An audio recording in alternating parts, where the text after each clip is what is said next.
Le plateau n'avait jamais été rénové, il date des années 70, donc il y avait un gros travail à faire pour reprendre tous les espaces.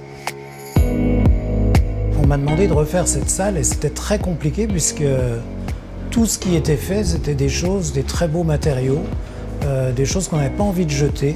Comment faire sans casser, sachant que de toute façon, tout était plus ou moins obsolète.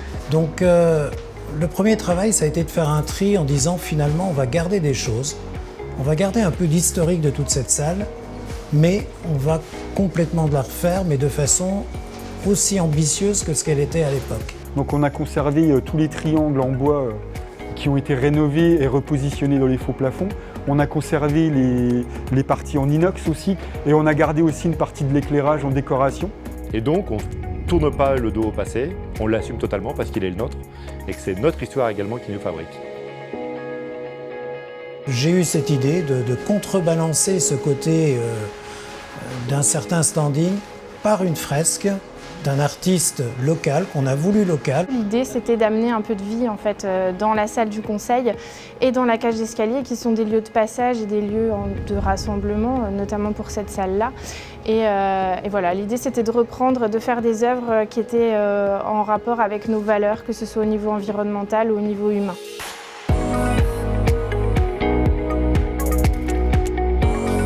Ouais, c'est un lieu particulier qui m'a tout de suite inspiré lorsque je l'ai vu. Il y a de très belles lignes que j'ai trouvées, moi, très inspirantes. Il faut réussir à faire matcher une ligne avec un lieu. Et donc, il faut trouver un équilibre, il faut trouver une harmonie. Il faut que ça plaise également, parce que ce n'est pas une œuvre que je fais pour moi, c'est une œuvre que je fais pour le lieu, pour Vaugelis. C'est-à-dire que c'est une œuvre qui m'appartient le temps de la création, mais une fois qu'elle est terminée, elle ne m'appartiendra plus, elle appartiendra au lieu. Travailler avec Romain Froquet, qui est un artiste quand même de renommée internationale, effectivement c'est un beau projet, c'est un projet d'envergure qui nous tient vraiment à cœur et on est vraiment très fiers de pouvoir travailler avec un artiste comme Romain. En fait, il y avait deux messages. Le premier message, c'est que je voulais que l'art s'invite chez Vaugelis. Donc on avait déjà fait ça sur des pignons de bâtiments, notamment à Saint-Dié, mais pas seulement, parce que je crois que la culture est un élément essentiel dans nos sociétés. Et puis, mettre en avant à travers les travaux qu'on allait mener, le fait qu'il y avait ici, dans ce département, dans ce territoire, des talents, des savoir-faire, et qu'il appartenait à Vaugelis de les montrer, de les exposer. Les Vosges sont fortes quand même d'une très grande expérience du travail du bois. C'est valable en charpente, c'est valable en menuiserie, c'est valable en ébénisterie. Aujourd'hui, les éléments de la future table qui équipera la salle Parisot sont arrivés, donc sous la forme de 4 grands plateaux qui vont constituer une table en ellipse.